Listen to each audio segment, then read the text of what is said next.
Bonjour à tous et bienvenue pour ce nouveau test. C'est un test où il va y en avoir plein d'autres qui vont se suivre, des tests de True Wireless. Ici, on va parler de donc One More qui propose donc ces One More Push qui sont donc des intras True Wireless, donc là en version dorée, et qui donc sont vendus à une centaine d'euros. Je remercie le Café du Geek, bien évidemment, qui est mon partenaire dans cette aventure, bien évidemment, et surtout une aventure True Wireless. Un top devrait arriver très bientôt, j'ai beaucoup de choses à tester, j'ai beaucoup de choses aussi que j'attends, enfin quelques petites choses que j'attends que j'aurai bien pour compléter tout ça, ce top, et pouvoir vous le sortir pour Noël et vous sortir un guide spécifique pour ça, donc à voir très bientôt.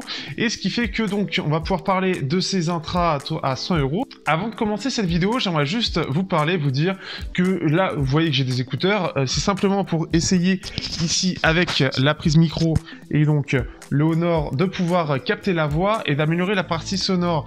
Ce que j'ai fait avec l'Oppo Reno 2, mais ça a un peu foiré, donc j'ai fait un peu avec les moyens du bord et avec quelques petits ajustements comme j'ai pu. Ici ça devrait être beaucoup plus propre. Là ça devrait être, parce que c'était au Bluetooth et puis un autre qui avait bugué, mais au final les deux prises étaient foirées, pour éviter tout le côté reverb que vous avez autour. Et aussi je me mets à DaVinci Resolve pour justement avoir aussi une meilleure gestion au niveau du montage, essayer un nouveau logiciel un peu plus complet, un peu plus rapide, ce qui fait que je prends la main. Je suis encore en train de construire les bases de mes vidéos, les maquettes, pour avoir les réseaux sociaux, etc. À voir comment ça se profile, mais ça a l'air intéressant, ça a l'air rapide, donc ce qui fait que ce serait sympa. Et je rappelle une petite chose qui a été annoncée, mais je le dis en début de vidéo, maintenant mes lives se passent sur Twitch, vous avez le lien dans la description, donc pour tout ce qui est tous les dimanches et les news, eh bien n'hésitez pas ici. Il y aura aussi du gaming qui arrivera bientôt, et on en reparlera à ce moment-là quand la vidéo sortira, dédiée à ces changements qui vont arriver pour le début d'année prochaine.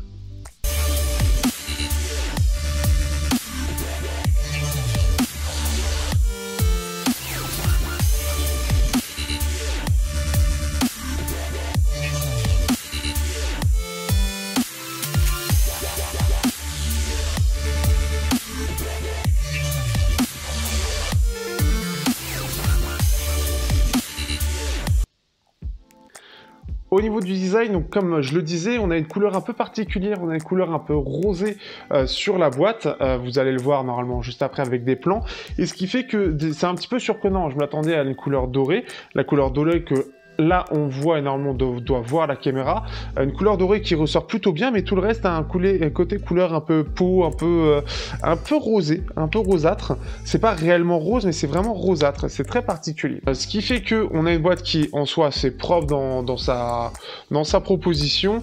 On a quelque chose on a un petit bouton pour appuyer, donc on n'est pas sur quelque chose de magnétique qui fait que ça s'ouvre directement et qui s'ouvre, donc c'est assez correct en tout cas pour le prix. Je sais pas grand chose, c'est mieux que ce qui est par exemple proposé par les Skullcandy qui fait vraiment beaucoup plus cheap.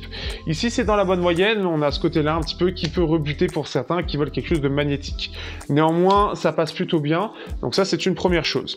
Pour les écouteurs en eux-mêmes, alors comme vous pouvez voir on a déjà un petit arceau ici, ça va être pour tenir l'oreille. On a bien la mention R qui est présente, donc RL pour dire gauche et droite, qui est très visible. Le petit embout ici qui est de la même couleur. Et vous avez, alors on en parlera, donc là vous avez bien sûr One More qui est affiché, ici la petite lettre pour dire que c'est présent, au-dessus vous avez le micro. Et alors ce qui est intéressant, et là ce que j'apprécie beaucoup, c'est qu'ils ont mis le bouton, en fait ils l'ont mis derrière, comme vous pouvez voir, normalement vous allez le voir dans les plans, mais ils l'ont mis derrière. Et ce qui fait que c'est vachement plus intéressant, quitte à ne pas avoir de partie, on va dire, tactile, et bien autant le mettre, en fait on va prendre l'écouteur, on va vraiment prendre l'écouteur pour pouvoir justement appuyer sans qu'on ait à faire une pression dans l'oreille, sachant que ce sont des intras, donc c'est plutôt cool de ce point de vue-là. On va passer sur la partie confort, donc j'enlève un écouteur, je remplace, et il faut que je mette le gauche.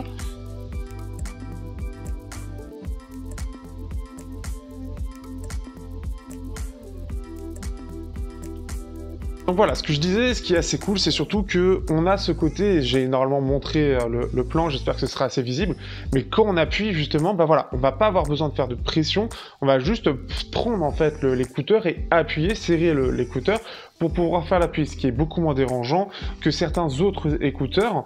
Ça c'est une première chose, il n'y a pas besoin de beaucoup de force non plus, et le bruit de ce clic n'est pas trop présent, donc ça va pas trop influer. Donc globalement c'est plutôt pas mal en termes de confort. Au niveau de la partie sonore, on se retrouve avec un driver de 7 mm qui va permettre donc la qualité sonore, donc un seul driver, un petit peu comme ce qui est proposé par la plupart des intra true wireless, en fait à part KZ et personne d'autre, et ce qui fait qu'on a un son qui est vraiment pas mal. D'ailleurs je les trouve bien meilleurs que ce qui est proposé par les tours de cou Bluetooth à 30 €, ce qui est assez étonnant, je m'attendais à quelque chose de similaire. Mais alors, première chose, donc on a ce driver de 7 mm, on a aussi donc de la PTX AAC ISBC en termes de codec, donc là j'étais sur un smartphone Qualcomm, donc forcément j'avais de la PTX, donc ça, ce qui fait qu'on a un son qui est plus trop propre, déjà parce qu'au niveau du débit, on va avoir quelque chose qui va être bien détaillé, on va pas avoir une certaine compression qui va s'entendre, ce qui s'entendait par exemple sur ceux à 30 €. Je tiens à faire la comparaison pour bien comprendre, ce qui fait qu'ils se défendent bien, et face aux créatifs par exemple, ils vont être plutôt bons de ce point de vue-là. Ce qui fait qu'on va déjà avoir ça. La qualité sonore elle-même, alors, donc ce qui vient, c'est qu'on s'est bien détaillé, on a une scène plutôt large, on a un son qui est donc une dynamique donc en V, et ce qui fait qu'on va avoir des basses qui vont être présentes, mais pas trop, on va avoir des aigus qui vont plutôt bien ressortir, et bien sûr des médiums en retrait. Globalement, on va avoir quelque chose qui est assez énergique sans être trop présent. On a des bonnes basses, mais ça reste assez propre et c'est pas trop présent. Donc ça, c'est une première chose. Et on a des aigus qui restent tout à fait corrects. Alors, c'est pas des aigus qui, par rapport à d'autres drivers, peuvent ressortir, et on en verra sur d'autres tests, un peu artificiels, un peu trop présents, un peu trop étrange en fait, oui, un peu artificiel comme je dis à chaque fois. Ici, ça fait assez naturel, ça ne ressort pas trop, et ce qui fait qu'on a globalement une tonalité qui est plutôt bien respectée, des voix qui semblent assez naturelles, et des aigus qui ressortent juste ce qu'il faut, ce qui fait que ça n'agresse pas, ça c'est une première chose, et qui en plus de ça, pareil, le driver est plutôt de bonne qualité, donc ce qui fait qu'on se retrouve avec des aigus qui sont maîtrisés, qui sont assez propres, qui ressortent plutôt bien, et qui sont pas dégueulasses, trop artificiels, comme on va le voir dans d'autres tests, c'est ce qui me dérange un peu plus, c'est pour ça que j'ai beaucoup de mal, entre autres, avec les true wireless.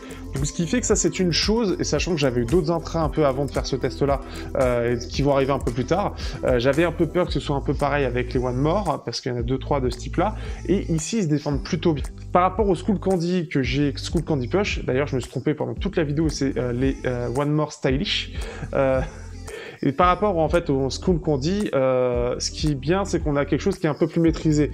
Les Skullcandy ont tendance à avoir plus de basses, vraiment beaucoup de basses, c'est quelque chose qui est assez en retrait, notamment au niveau des aigus. Ici, ça reste quand même plus une dynamique classique, hein, vraiment en V, avec des aigus qui ressortent correctement et des basses qui sont pas trop omniprésentes, et tout en restant assez énergique, assez rapide. Donc c'est une assez bonne surprise par rapport à l'expérience précédente des One More. En tour de cou, ils ont vraiment mieux maîtrisé le sujet. Il y a mon chat qui vient me voir, donc vous avez un petit peu de chat dans cette vidéo, c'est gratuit. Ensuite, donc, pour continuer sur cette partie-là, on a aussi, donc, alors il n'y a pas d'application dédiée, bien évidemment, on est sur des true wireless à 100 €, donc rien de dédié. On a à peu près 6 heures d'autonomie avec donc les écouteurs et 24 heures avec la boîte, donc ça correspond à peu près à ce qui est proposé par la concurrence en général, donc ce qui fait que c'est 6 heures plus 18 heures de la boîte, donc en tout 24 heures, c'est ça qui est montré, donc c'est face aux AirPods, face au Sony, face à tout ça, donc on est dans la moyenne, rien d'extraordinaire, mais pas trop bas non plus, donc mieux que les Skullcandy Push qui sont à 12 heures par exemple. Donc ils sont dans la moyenne, ça aurait pu être mieux, 30-40 heures pour moi ça me semble être la bonne autonomie. Ici on a 100 €, c'est un peu plus compliqué, et là pour le coup par exemple les TFZ X1 ou les Creative Outlier Air font mieux par exemple de ce point de vue là. Alors les Creative un petit peu, vous avez une version Gold qui est au même prix que les Stylish qui eux font 40 heures. Globalement, c'est true wireless par rapport à tout ce que j'ai en test actuellement, et c'est les premiers d'une grosse série qui va arriver, m'ont plutôt agréablement surpris. Surtout, encore une fois, je rappelle, j'avais eu le tour de cou, il y avait des problèmes au niveau du driver qui était un petit peu trop artificiel dans les aigus. Il y avait aussi ce problème où le débit était pas terrible. Ici, on est sur quelque chose qui est bien mieux maîtrisé, et ça se ressent réellement. On a quelque chose qui est assez confortable dans les oreilles, on a un design qui est plutôt joli, le côté doré est assez féminin à mon sens, surtout avec la boîte qui a ce côté un petit peu couleur peau rosâtre, ça c'est une chose. Donc après ce sera pas forcément tout le monde, mais vous avez bien sûr d'autres coloris pour vous faire plaisir. On a quelque chose qui est assez compact. Ce que j'aime bien d'ailleurs, c'est le petit bouton qui est mis de façon intelligente pour justement que ce soit accessible facilement, que ce soit assez naturel, et surtout que ça ne fasse pas de pression dans l'oreille. Donc ça c'est une bonne chose, c'est tout con, mais c'est vraiment bien pensé, c'est vraiment mis au bon endroit pour un bouton physique. On a une autonomie dans la moyenne, une batterie qui est pareille, globalement la qualité de construction est bonne, la qualité sonore c'est ce que tout le monde aime, ce qui est bien c'est qu'on a un V qui est pas trop appuyé, donc on va être sur quelque chose de très correct, et un son qui, par rapport aux intras que j'ai habituellement, c'est aux alentours de 10-15 €, donc les KZN SN Pro, les CCA-CA4, les TRN V30, c'est un peu dans ce style-là. Je dirais à peu près, en gros, les CCA-CA4, ça me fait un peu penser à cela, ce qui fait que le son est tout à fait correct, d'une bonne qualité, pour 100 €, ils défendent plutôt bien dans l'ensemble, parce qu'en plus de ça, la petite chose qui est sympathique dans le reste aussi, c'est qu'ils sont assez compacts. On a quelque chose qui est globalement bien équilibré dans tous les sens, donc c'est-à-dire le son, etc. Donc plutôt un bon choix pour cette fin d'année. Vous verrez via les tests et le top à quoi ils se comparent, mais globalement, face au Creative Outlier R, ils se défendent vraiment bien, qui est pour moi son principal concurrent. Sur ce, j'espère que vous aurez apprécié ce test. Je remercie le Café du Geek qui m'a permis d'avoir ces écouteurs parmi plein d'autres pour pouvoir vous faire ces tests. Et je vous dis à bientôt pour de prochains tests sur Technoid. Je remercie bien évidemment, comme d'habitude, mes tipeurs fidèles qui sont toujours présents et qui permettent toujours d'aider un petit peu. Aujourd'hui, ça va, je suis un peu plus tranquille, donc ça permet d'être cool aussi de ce point de vue-là. Mais je remercie à tous ceux qui ont permis de m'aider jusque-là. Vous pouvez toujours regarder des pubs sur Tipeee ou sur YouTube pour pouvoir m'aider. Et je vous dis à bientôt pour un prochain test sur Technoid. Et aussi à bientôt pour le futur top de tous ces écouteurs True Wireless, pardon.